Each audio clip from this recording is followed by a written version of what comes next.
Hey, what's up, Spice Heads? Welcome back to another episode of On the Air, the show that's all about getting IT pros and tech vendors together to geek out over technology. As always, I'm your host, Justin Ong. We got a really exciting show for you guys today. We're going to be talking all about the times because they are a-changin', and you guys might be seeing some of these changes in your office today, but they're going to be heading your way soon. And what you as IT should be doing to be prepared for it and facilitating it instead of just sitting back and taking orders. So for more on this, we have a great panel of experts, including 3 folks from HPE, to tell you what other customers are doing and what they see as some of the best practices to helping your organizations get there. So without further ado, let's go ahead and get started. Batting first, you guys may have seen him at Spice World last week. He gave a presentation about this very topic. We're excited to bring him on the show to talk to you guys as a bigger audience. Please welcome Mr. Bruce Michelson to the show. Bruce, welcome. How's it going today? Thank you. Have you ever noticed the camera puts about 50, 60? Anyway, thank you. It's a pleasure to be here. My title is Distinguished Technologist, and it's just like being in college. You have to declare a major. Okay. There are about 50 of us within HP, and my major, if you will, is the infrastructure that client devices reside in, which leads into user segmentation, device diversity, and so on. So it's a pleasure to be here. Thanks for having me. All right, we're looking forward to hearing from you, Bruce. Our next panelist, also from HP, Ms. Carrie Atkins. Carrie, welcome to the show. Thank you. Thank you. Thanks for having me. So my role is Device as a Service Lifecycle Manager. And so my role is to basically work with our generalist in regards to our companies and who we're talking to about services in general, as a service and lifecycle management. All right, wonderful. And Carrie, you joined us from San Antonio, Correct. Just a little bit down south. Yes. We had breakfast tacos as usual this morning. For those of you who aren't from Texas, may not know, there's actually a bit of a feud between San Antonio and Austin as far as the quality of breakfast tacos. Did we impress you? Was there, how did our Austin's very best breakfast tacos compare to what you guys are used to? I have to say, I was prepared, and so I'm impressed. So I think that, what was it again? Taco Deli. Taco Deli. Yes. Good job, Taco Deli. Overall, you did a fantastic job. I had the one that was kind of with avocados and so forth. It was delicious. So wonderful. Very cool. I'll give you props. All right. Well, thank you so much for joining us, Carrie. Thank you. Looking forward to hearing Put from on the you. spot, right? I know. Yeah. Right? And last but not least, also from HP up in Chicago, everyone please welcome Mr. Tom Bauman. Tom, welcome to the show. How's it going today? Going great. Thanks again for having us. Yeah. We appreciate the opportunity. My role at HP is I run a district. It's mainly the Midwest.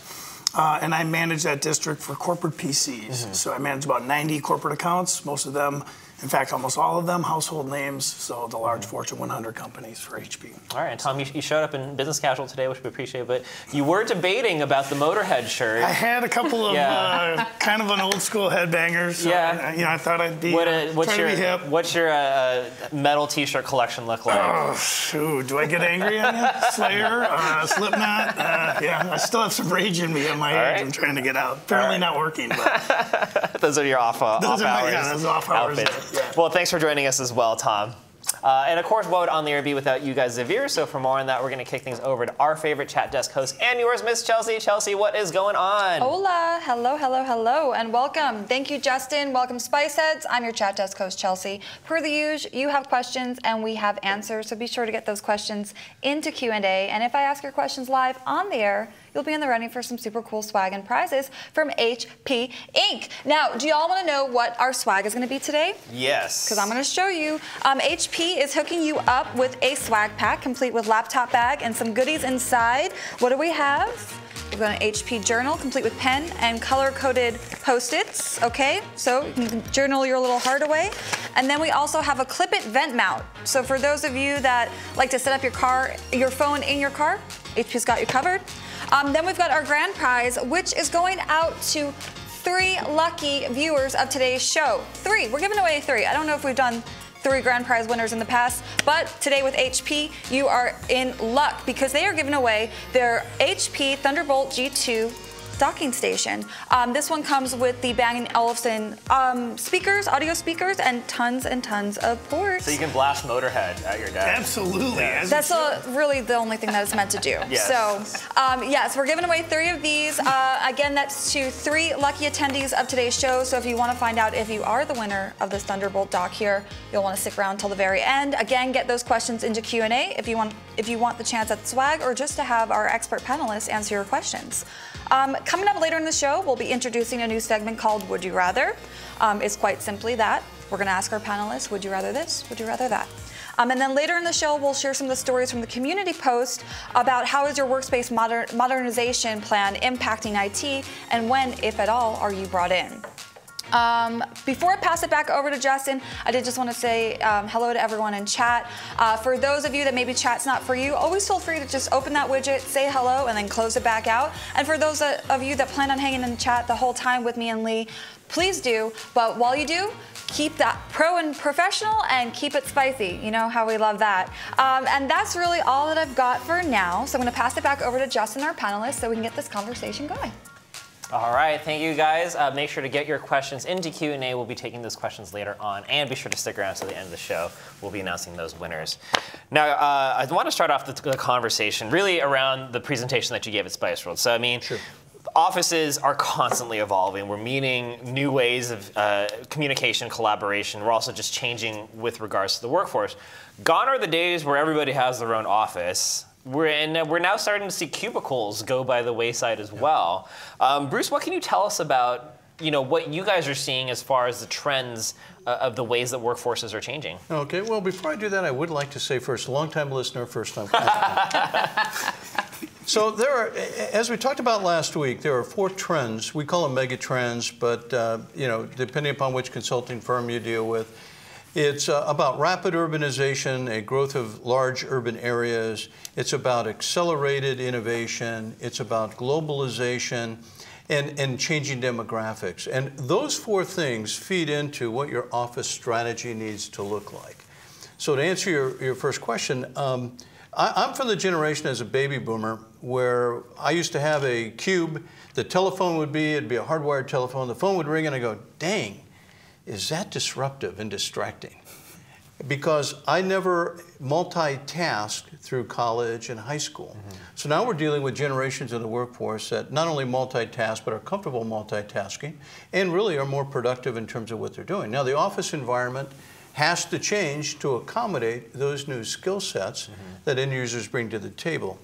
So the mega trends, and we'll talk a little bit about them very aggressively here, but Carrie, why don't you weigh in on the Office of the Future and the mega trends?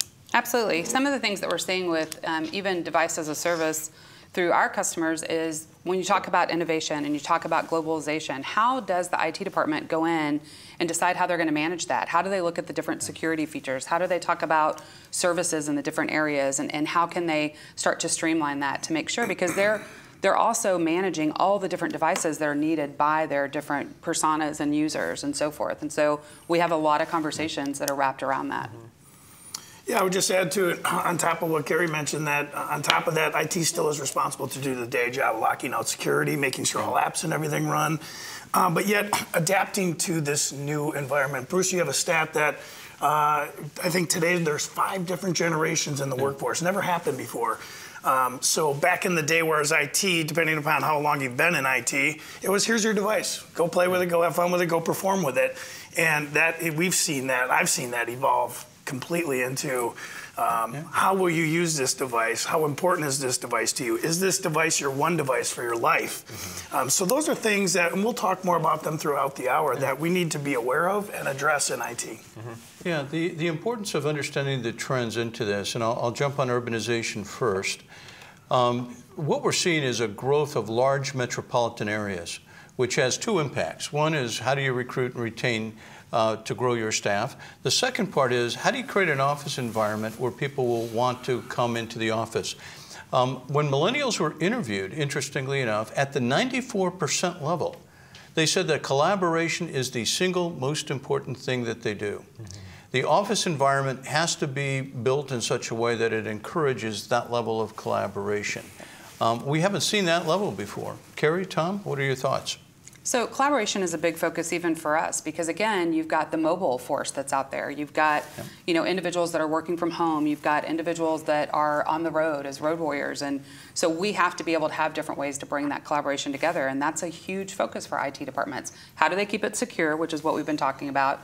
How do they manage that as a service so that it simplifies it? And they have time to focus on innovations that their company wants them to do.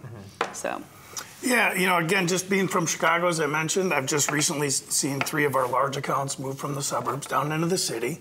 I was sharing with Bruce on the ride in, currently there's 49 high-rises going up in Chicago, 49. Yeah. So if that doesn't speak to this trend is real, why are they doing that? What's going on? That's where the jobs are, that's where the talent wants to be. So again, as IT, that creates going to some of these examples of how these new offices look. There's one company I can think of within a 9-floor building. There's 3 offices, and they're CEO, COO, CIO. Everything else is open, and they've segmented it by floors of finance and this and that. But it's all an open, collaborative environment. I think about that even though, just really quick, I think about that even at my age that, my kids are out of the house now and I would love to be downtown in the culture area and being able to have that flexibility and so forth. And so it makes sense that that's happening. Well, the reason that the trend is important to understand is because as you build your Office of the Future concept, you have to understand that today there are like 10 cities that have 10 million people. There are going to be 41 cities that have that number of tenants. So we now have to think about, wow, I now have to build a facility that is going to encourage collaboration, multi-vendor technology, different kinds of solutioning going on, and I have to do it in a seamless way that end users desire to come in to the office infrastructure. And with 5 generations in the workforce, and again, I should point out here, as I said at Spiceworks last week, I live in Boca Raton, Florida. And I'm considered a millennial in Boca Raton, Florida. You're a Boca Raton millennial? Yeah, Boca Raton millennial. It's a new market segment. That it's a different segment. You should hear how they market to it. Yeah. But what's interesting about the changing demographics is each of the 5 generations have a different way, their comfort level with technology. And that not only is the Office of the Future concept, but from us in IT, we have to revisit our help desk strategy, our service desk strategy, how we deploy equipment. What we're told by new generations in the workforce is IT needs to quit thinking they're big brother, and they need to enable the end user in an open office environment to use the technology that they would like to do and enable this kind of innovation. Now, Bruce, what was your stat on today's generation will skip the first level help desk? Yeah, again, when millennials are interviewed, they say, you know what, I'd rather not call a level 1 help desk agent because I typically know more than the level 1 help desk agent. Or perceived. I know to turn off, I know to turn on the machine, I know how to do the scan. Why don't you avoid level 1 and put me in contact with the appropriate level 2, assuming I can do it, or put live chat, FAQ, and the whole idea behind that is these megatrends have fundamentally changed the way our offices need to be configured and constructed to enable the end users to effectively collaborate. The pop-up of tech cafes I've seen in a lot of our corporate accounts where, again, I have this device, I've got a couple issues with it, but it's not that critical. If I can go to someone and do it and hand it to me and I have another working device for the time, but it's there, it's live, and it's that Tier 3 level already. We're seeing a lot of that environment. Let me ask you guys. Cafes tie into the vending machines as well. I mean, that's a big factor for us. I wanted to ask you guys, we've talked a little about the changes and how they're impacting the workforce. And as far as IT, it's very obvious that the technology is going to be changing. They need to keep up with new devices, new types of devices. But what are you guys seeing as far as like the skill sets and responsibilities and other soft areas of IT that folks need to be learning about? Well, it's interesting because the conversation that we just had was about Office of the Future. If it's going to work effectively for the end user community, it can't be about IT anymore. It's not about us, as awkward as that is to say. It's about the end user. The new KPI is end user experience. What this means is we need to reskill ourselves. Carry-in service, device diversity, tiered service levels are now the norm. So the question is, do I have a current IT staff that's prepared to deliver new levels of service? Do I have a solution that is portal driven as opposed to desk side support? You guys seeing the same thing? I know that I am, and specifically when you talk about the skill set. So IT in the day, they were very focused on just networking or what were the blinky lights, et cetera. But what now is happening is they're looking at the HR side of it. They're looking at the infrastructure side of it. They're looking at logistics. And how can we make all of this work? And so they're wearing a lot of different hats. And in addition to that, one of the things we've talked about is how do they continue to manage their day-to-day, plus incorporate all of that. Well, and I'll segue off of the collaboration that that brings in the security. You know, there's this pretty common stat that 9 out of every 10 visual hacks is very effective. I can look over your shoulder and see what you're working on, and if I'm a bad guy, depending upon, and I think you'll touch on later, there's a lot of consultants going on in today's environment too. So you have to build in that security model. It still falls on IT to make sure that the devices are secure, both obviously from BIOS and you know, at the software level, but even the visualness of it too. So again, at HP, we got a couple things we're doing to address that uniquely. Yeah, and again, with this new Office of the Future concept comes a lot of new, brand new malware attacks, security issues. And again, we haven't had to deal with this before. So, you know, one of my comments back to you around skill sets is everybody that I'm working with anyway is looking at how do I get my security stack more mature? How can I bring in more and more security consultants who can potentially multitask and do other things? And do I have a tool set that is robust enough to be able to protect from all the malware attacks that are occurring right now? So yeah, you guys are spot on. And then one of the other conversations I wanted to have was the fact that these changes are occurring, and ideally you've got management that is progressive enough to leverage IT and their experience and their expertise in a way to make sure that the technology is supporting and in fact driving these changes. I think the reality is a lot of the folks, especially the folks that are watching today, get brought into the conversation late and essentially are the order takers and having to deal with the details rather than help create the vision. What advice do you guys have for folks in that situation? I can be very prescriptive here because this is part of what I do on a day-to-day basis with accounts.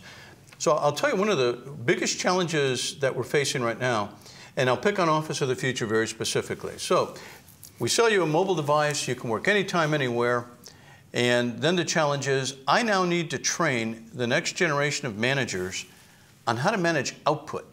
We're managing people, which is important, you'll always have that aspect of it, but how do I know that somebody who's working remotely is actually working? First off, as a manager, should I care? And if I do care, how do I manage it? How do I go forward with that?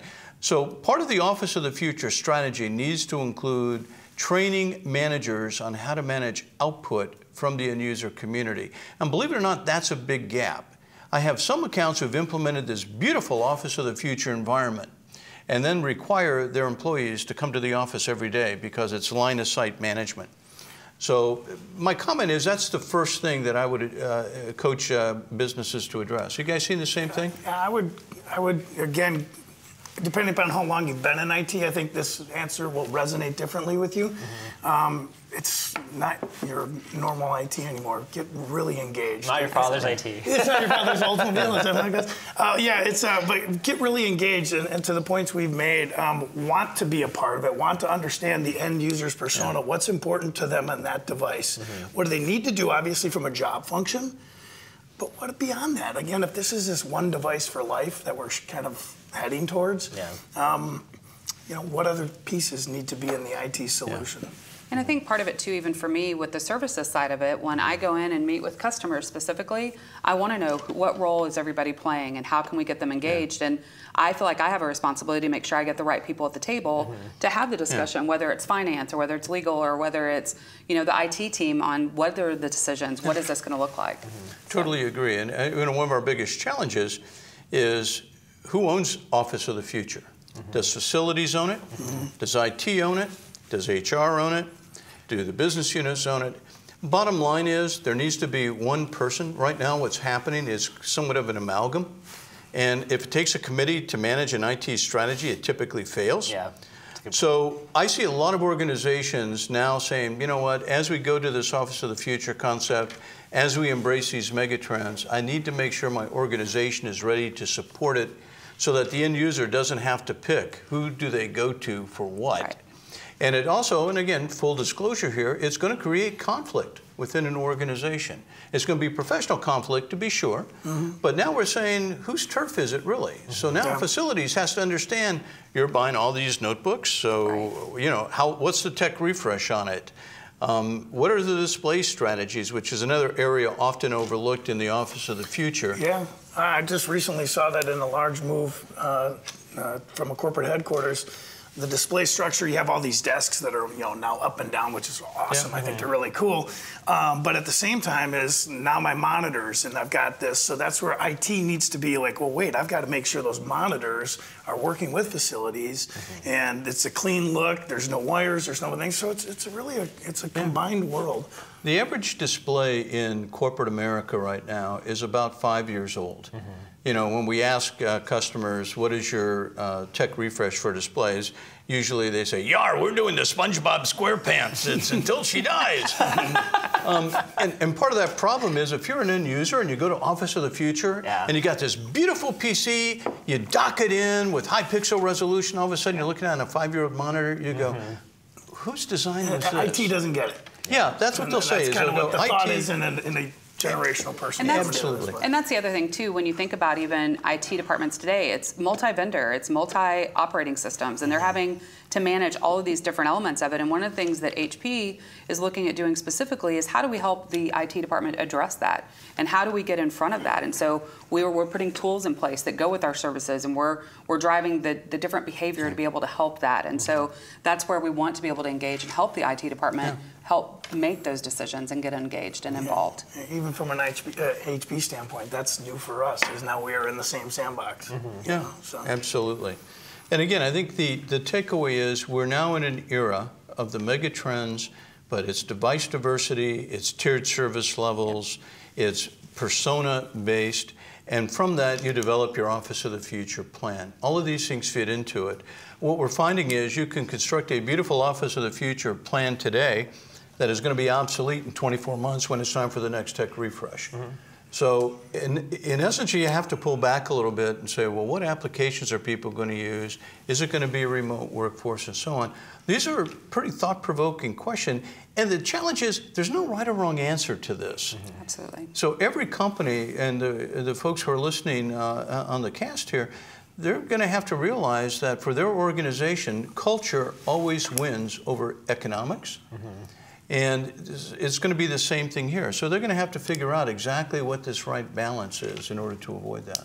The other thing too, Justin, really quick, is that the task doesn't have to be daunting, right? The IT department doesn't have to feel like they have to eat the whole elephant, right? Similar to your tattoo. So I have a tattoo that's about eating an elephant one bite at a time. But And I live by that. So when you start to think about how you can play into this, you can do it in a phased approach, and you can look at it from a different element and how you can structure it. And again, that's where your teams come together and pull that in. How can we walk through this process? See, I live by Arby's, so it's a totally different type of Whataburger. All right, well, before we go any further, I understand we got a ton of questions coming in from the audience, so let's check in with Chelsea and find out what Spiceheads want to know. Sure. Do you want to start with my community question? Yes, let's start with the community post, which is what I meant to say. But no, I mean, I was just thinking, I always like to talk a little bit about what Spiceheads are actually saying in the community before we jump into Q&A, because sometimes, what they bring to the community is exactly what they bring to the show. So we have two really good stories that I picked out, Lee and I. And the question that we posed to Spiceheads this week was about workspace modernization and how it impacts you as an IT pro. And specifically, we wanted to know, how do these changes impact you? Are you brought into these conversations early? And if you are brought in early, how do you think you can impact the modernization strategy? Or if you're not brought in early, how do you think you can impact it? We've got two really great stories that we've picked. The first one is from Spicehead V. This one has 32 spice ups, and I'm going to read it. My department is heavily impacted by the emphasis on mobility that the modern workplace often has. Unfortunately, in my experience, IT is frequently brought into the mix too late, when issues have begun to arise. A previous employer had decided that they wanted to stop using desktop computers and start rolling out mobile devices for employees who use with docking stations at their desk. Their intent was for employees to be able to use one device to work from anywhere, and it's certainly the way that the workplace is moving. The problem came from the device's purchase. IT didn't find out about this plan until after administration had already put together a committee of some of their department heads, and they had landed on a decision over the course of the year to use. In an effort to only have to make 2 large purchases over the course of the year instead of 4 over 2 years, they opted for a cheaper entry-level Surface Go tablet, which although a great device when utilized correctly, but they were not nearly as powerful as what we needed. IT discovered that this happened after the tablets arrived, and we were asked to configure them, at which point we quickly found out that they would not be powerful enough to do the job. So a ton of money was wasted on returning these tablets and then making a purchase of devices that would be adequate for the task. Once we, IT, stepped in, we put together a brief forum where employees could voice their needs, desires from the device. With that information and the knowledge of the base level performance needed for a device, we decided that regular laptops, not tablets, is what the majority of users desired. We made recommendations and then purchases were made. If IT had been involved from the start, we would have saved the organization a ton of time and money. And user headache too, I imagine. And user headache. Yeah. So yeah, I'm just curious, what does our panel think about that? Oh, I'm smiling on that one. I'm not gonna lie to you. Smiling in a good way or smiling? I'll let you interpret it. No, there's a couple things on that. I've seen that happen so many times, and that's why my suggestion, I guess, is really get involved, and that way you can at least say, if anything, I told you so. You know, try to be proactive on this approach, because these personas and this, how the technology is changing so fast, and what is that user doing with that device? It's not just, you know, here you go. It's got to be matched, because as we know, there's typically 7, 8, 9 personas within a corporation. It has to be thoughtful and studied, and so you're not flipping these devices. And I call it step over $1 to pick up a nickel every time. Don't make a short-term decision. That's going to cost you more in the long run. Yeah, and the corollary to that. So first off, that is a beautiful question, because it basically addresses a couple of key trends in the marketplace. First trend, application ownership, as we traditionally know it at a business unit level, is gone. IT needs to help the business units figure out, and the reason is modernization. Most of the business units do not have the funds nor the skill set, to your earlier comment about skill set, to actually modernize the app. Therefore, we in IT have a job of educating people. And we're seeing a trend in the marketplace where IT is now taking over the whole application rationalization process. It's kind of like Back to the Future a little bit. The logic behind it is Windows 10 migrations have forced companies to take a really look at who are the application owners and how to address that. The second is, and again, I call this, and again, for those of you who are my age, remember the movie Stripes with Bill Murray? End users still believe that we're Sergeant Hulka, that we're going to be able to do whatever makes the app secure and modern because we're IT. The challenge is some of these legacy apps are pretty old. And the budget to get them up to speed and the platforms to be used for it really require the expertise of some experts in IT. And if they're not engaged early, a reasonable chance that it won't succeed. Jess, you want to read the next story? I do. The second one that we picked out is from George Soul. Hey, George. So George writes, I've been in the AEC architecture, engineering, civil sector for 20 years. Today I am a technology director, but my career began as an industrial designer. I have been fortunate to be able to marry my excitement for technology with my love for aesthetics and design. After asking myself, why would someone put that tech there? For the millionth time, I decided to find out who is making these decisions. It was scary to learn that IT consultants never came into the discussion until just before construction, very late in the design process. For the last 10 years, I have invited myself to project meetings, consultations, and even worked my way onto design projects with the hope of learning how these not-so-great technology decisions are made. After sharing my knowledge with the designers, I not only was seen as a resource, but eventually became part of the design process. I was able to contribute to the design a handful of known corporations and developed a new group, Technology Integration Group. I work with designers to compare existing conditions with best practices. Should the server room be there? Is it necessary to add an additional AC unit for the server room, TV, or projector? Now, one of my responsibilities is to research new tech throughout many projects and have personally designed and opened over a dozen offices for my firms. I have shown the overall value in bringing IT into the process early on. IT is no longer the forgotten stepchild in the process. I developed technology strategies that help reduce the need for workarounds in order to make offices work for their users. Now, the question that we've gotten in chat, we've gotten in Q&A a lot, is I think all of the IT pros realize, like, yeah, you should really be talking to us if you're planning on moving malls, building malls, doing all of this new design layout work. So one question that we've received, I'm going to say it's from Jay Rochow. Hello, Jay. I think he was at Spiceworks. Was he? Yeah. Okay. I was like, sorry for butchering your name as usual. And Jay wants to know, what is the best way to get involved into the mix early, especially if no one's telling you, hey, this is what we're thinking about? Yeah. What if people are having meetings that you're not aware of? Yeah. How do you find out about them in order to insert yourself? Yeah. If you think about the organization, the CIO, the CFO, they care about continuous process improvement. And we were discussing earlier before the broadcast around, nobody likes to sit in a room and talk about governance. It's not the most exciting topic, but this is a governance issue. This is who needs to be involved to make the right corporate decision. The reason people don't meet and talk about governance, because they want to avoid it, because it could potentially change their role.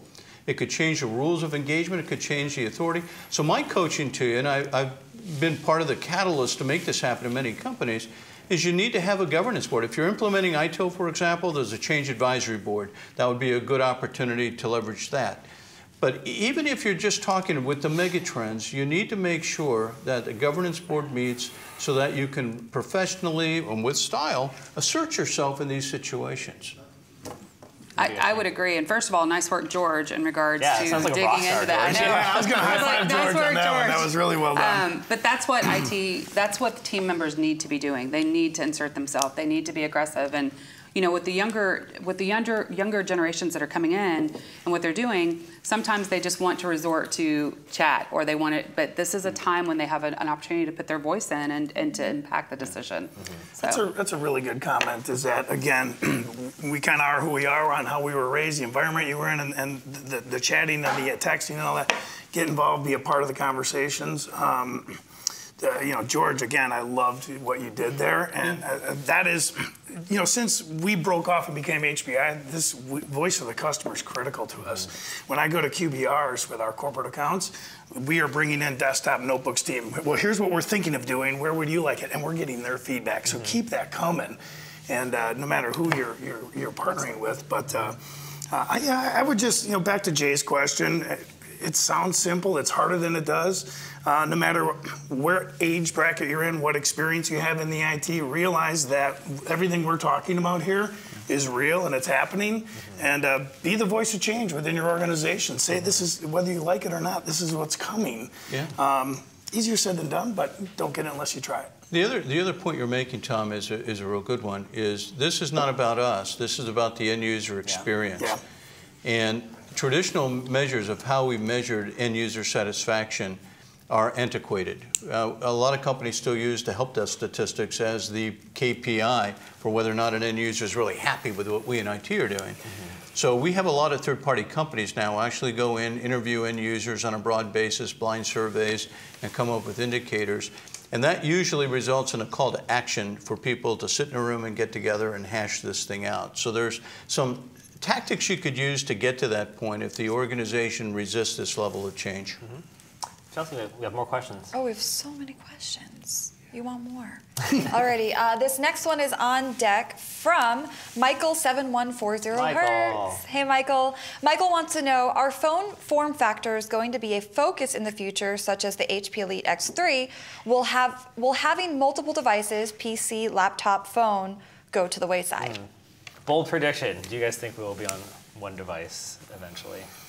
I would just, boy, you know, kind of crystal ball. I mean, I can say this, that, you know, if you look at that, there's a need for it, there's a want for it, that one device for life. That said, if you look at the stats in the industry, everyone thought the iPhone or whatever phone you use is going to be the death of the PC. Not so fast, my friend. No.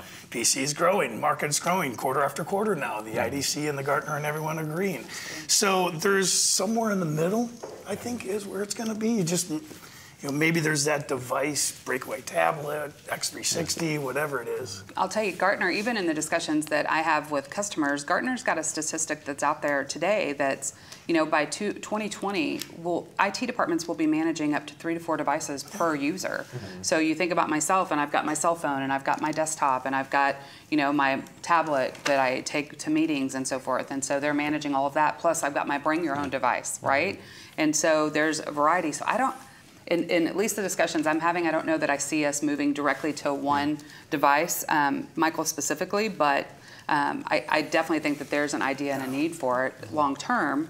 But can I just say shout out to Michael for knowing the X3? That was so he's actually one of our HP heroes. Oh, all right. So they Michael, they know a lot of the HP devices. So. Fantastic. Okay. Unfortunately, that's a learned lesson. Yeah. So the big takeaway on this, though, isn't necessarily about the device, because, again, most of the experts say you'll be coming in with anywhere from 3 to 5 to 6 devices for a specific purpose. However, the secret sauce to all of this is the devices have to be able to integrate, collaborate, so it shouldn't matter which device you happen to grab. And what we know is certain generations are more comfortable with the small form factor of a smartphone. There's a statistic out there that says certain generation, the smartphone is within 2 feet 24 hours a day. So you look and say, well, here's how people want to communicate, but there's still going to be the need to create content. So I'll use myself as an example. I have a personal smartphone, a professional smartphone the company buys. I have a dedicated corporate PC. Because we're virtual, I have 3 different devices that if I wanted to read my mail on, I could. On any given day, I can come in with 5 different devices.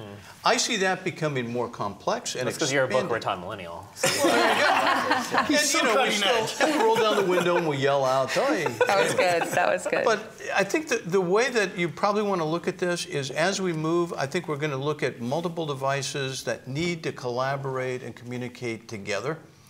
And that's the big challenge that's going on right now. And make them all secure. Yeah. Yes. I mean, with an ever-growing, we don't even, that's a whole nother show. Yeah.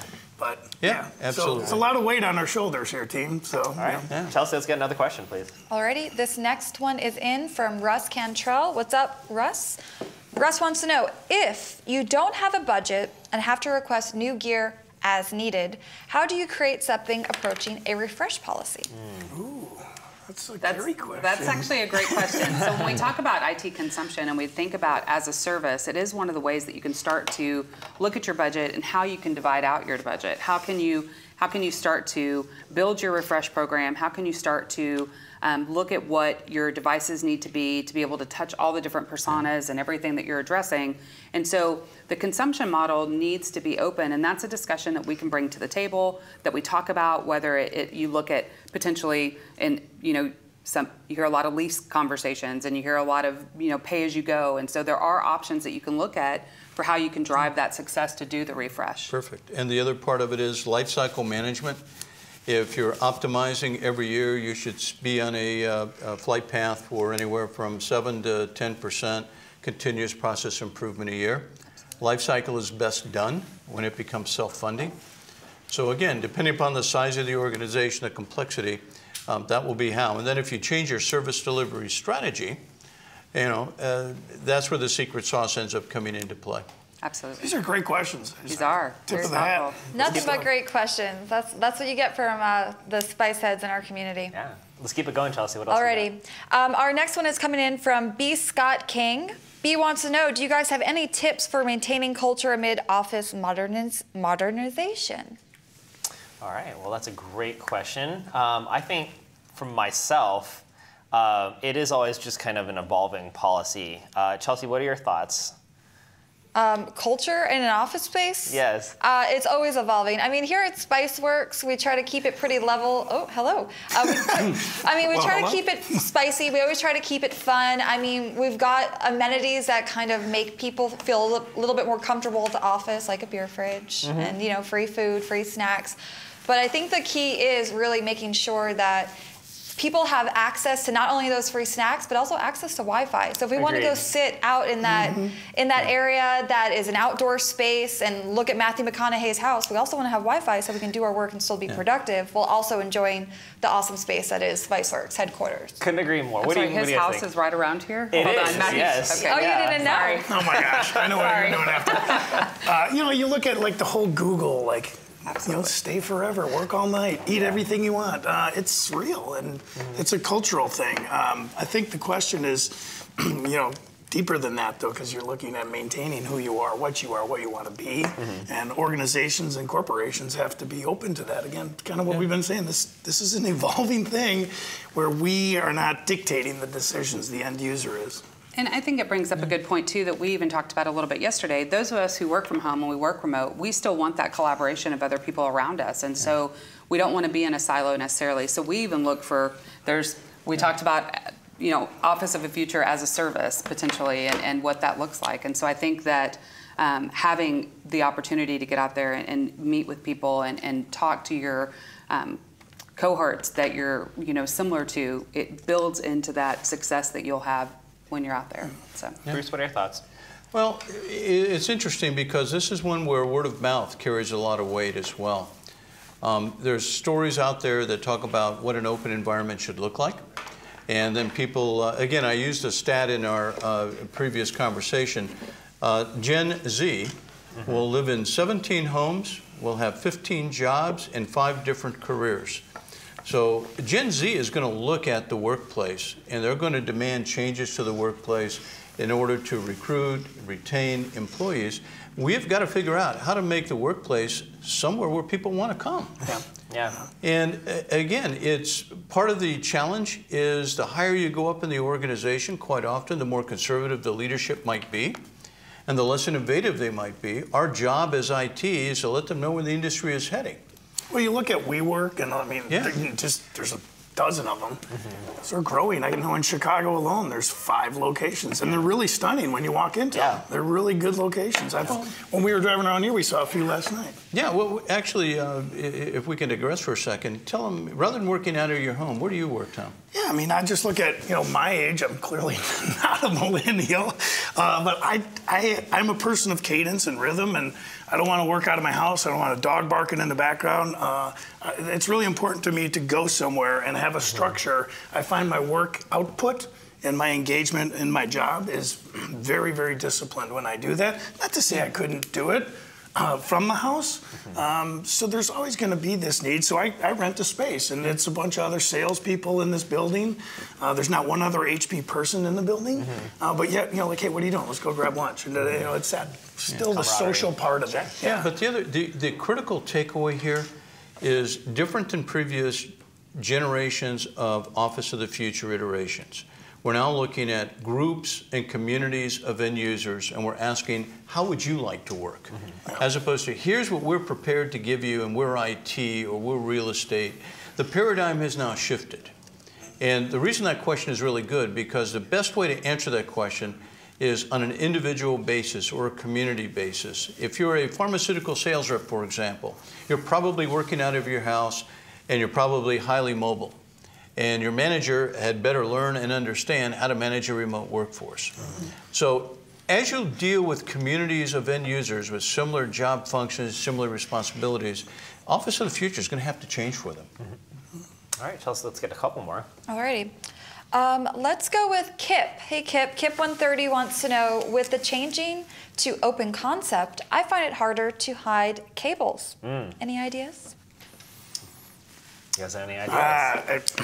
I've seen it work, and I've seen it ugly. I mean, there's certainly a skill to it, again, especially as your Kips probably deal with multiple monitors, docking station, you know. I don't know that I have, like, I would recommend this product. If you research it enough, again, I've just seen 3 recent moves of large corporations move into that, and it's beautiful. I mean, it is well done. Do you have just cooler looking cables? Like, cool looking cables, it hides better, and, you know, back to some of the user feedback that, you know, we were doing, that George was saying in his comment was, we're hiding it better within an all-in-one device. So we're listening, at least from an HP perspective, and we're trying to make it cleaner because I'm kind of a neat freak too.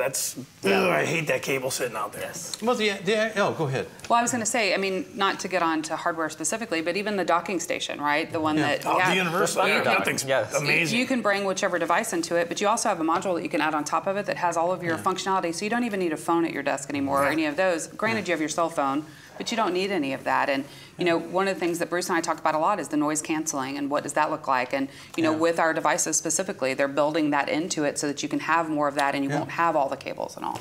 And I think you need to look at the constituencies that you're building the office for. So if I'm a salesperson and I come into the office, my requirements may not require as much cabling as if I were a software developer with multiple screens, higher definition. So again, this gets down into that persona user segmentation discussion and what would reasonably be tolerated from cabling strategies. So it's not a one-size-fits-all. And I've seen Office of the Future environments where it really takes the existing one-size-fits-all and simply creates another one. And what you're really doing there is you're just creating the same problem except it'll look cooler. Kicking it down the block. And again, I use the example very specifically of a software developer touchdown area is going to look decidedly different than that for a technical consultant or a salesperson. Okay. Chelsea, one more quick question? Sure. This one's from Mike Malsom. Mike wants to know, in an environment where the mindset is use it until it dies, what would be a starting point to start moving to an Office of the Future setup? Is this even possible if there isn't a commitment to make the switch in a shorter time frame, i.e. 1 year or so? I'll tell you, I'm going to jump right in on that one because we come up with that all the time when you talk about as a service. One of the biggest things, they use it as you die. It's not about the device at that point because the device can last. I still have compacts at home. Granted, they'll only play Pong, but I still have them. But my point is that security is such a big feature about not using something necessarily till it dies. The new operating system and the new applications that are being done. Security is such a big factor in a way to start that conversation, I feel, with the leadership of your company. I know with what Intel, Microsoft, some of our partners around our security solution are doing. I mean, I don't know how you can stay on those devices long and still feel like you're in a secure environment. It's also about the economics. I take it part of that question was around older displays that I was joking about earlier. I promise, no more impressions. But a 5-year-old display is going to consume about $40 to $50 more a year in passive power. And yet, when IT comes out to the plate and looks at the economic of refreshing the display fleet, our logic right now is, well, the economic benefits of power consumption goes to facilities, doesn't accrue to IT, therefore it doesn't count.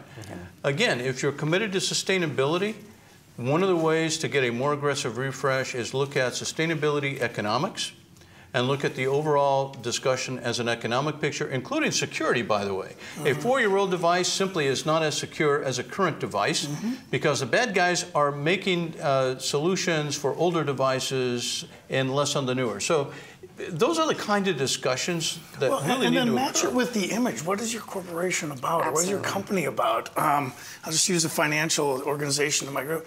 You know, we want this really cool, we're going to modernize the branch of the future, so to speak. But so you can't have like a 7-year-old notebook I'm carrying around because as a consumer I'm going to walk in and go, really? You know, and you know, I think again, just speaking for my own customers, they get that. It's a challenge though to this person's question. You have to maybe pull out some examples. We've talked about it. Get to some difficult conversations at higher levels to say, I think we're missing the boat here. So we're running out of time. I did want to switch gears for our final segment before we wrap today. It's a new segment that we're debuting today. It's pretty easy to follow along, but we hope that you guys will play along with us. And it's one called Would You Rather? So rules are simple. I'm going to go through a couple Office of the Future type scenarios, and you guys let me know what you guys would rather do. So the first one, would you rather only have access to your phone or your work device, whatever that is, whether it's a PC, a laptop? Tom, you first. No, we're going to go ladies first. Okay. I would say my phone. I feel like, because again, my personal life and being able to still manage that, I'm very much about picking up the phone and calling. I can still manage my day-to-day things, but you get more action in regards to calling. So you think you could be not as productive, but still be productive Absolutely. enough, operating entirely on your phone, sending emails, writing papers, all that kind of stuff. As painful as it would be on my eyes, yes, but I could make it happen. Yeah. So I could make it happen. It's a tough question, but I'll answer it directly because that's the point of the game. I would go with my phone, similar because my life is on that. You know, this is how people reach me. I just have a philosophy of like 4 or 5 emails or texts equals a phone call. So pick up the phone and talk to people. So I need the phone. Yeah. Voice of Gonna go old school. Old school is I try as much as I can not to commingle personal life and business life, because that's how I was brought up in terms of how I view the work-life balance. So it's different than my colleagues. Doesn't mean, by the way, it doesn't mean one's right, one's wrong. But if you look at where most people are at today, they're looking at the single device to do multiple functions. I'm just not there. All right, let's go to another one. Would you rather go to work through VR or have an office that had sleep pods in it available? I'll let you go first. Oh, on that that's not even. I mean, I'm gonna go with. I need human engagement. Yeah. Just Even the VR though, like, you know, they're getting pretty close. Yeah, I mean, again, I work for HP. I see it all the time. Yeah. We're really cool at it, and it has its applications. Not for your question. What about though, like being able to attend meetings from far away? Oh, you know, yeah, if that okay. was an I mean, if option it's for a you. piece of it, for sure. Yeah, I mean, yeah. all day long. Yeah. I'm good with it. If I had to pick one or the other, Yeah. I need to see. So you had the option of VR or sleep pods. Which one would you pick? I'll go with your VR. The VR. Yeah.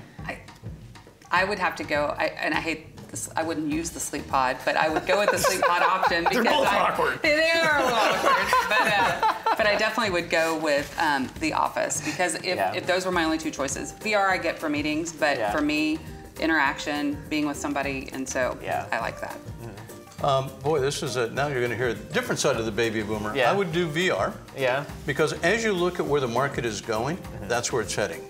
So if you look right now, everybody is going to have Skype, Zoom, Cisco.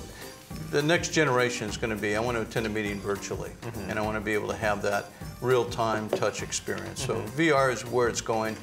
The question is, if I had to make that choice today, it wouldn't be VR, but directionally And I would VR. end up in Paris or something, so. Yeah. That wasn't one of the choices. Let's go one more.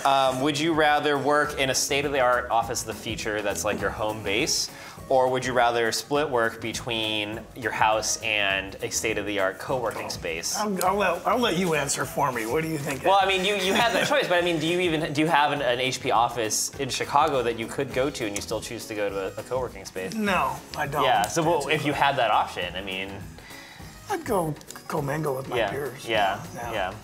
I would agree. Definitely, we have a huge campus in Houston, and when I'm in town, you know, I don't know a lot of people that are there because I work remotely, but I still like to go to the office and see that camaraderie and what are the things that are going on in the office. I don't spend a lot of time there because I'm usually with customers, but it's nice to have that. Yeah, and my situation is a little unique because I travel 4 days a week.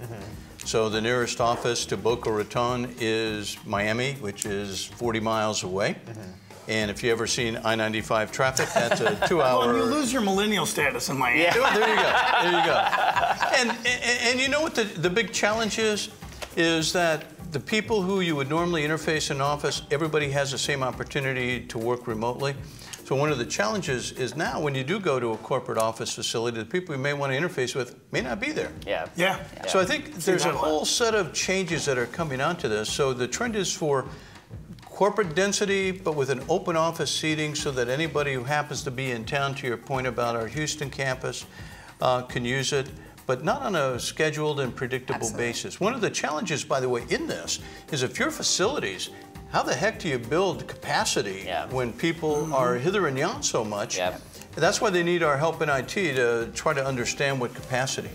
All right, well, thank you so much for playing along with Would You Rather. We're running out of time. I did want to give you guys an opportunity to share final thoughts or advice. Tom, we'll start with you. Yeah, I've expressed it a couple of times. I think I've been in IT for 30 years and absolutely passionate about it. I can tell by some of the people that, you know, I love the passion for this group.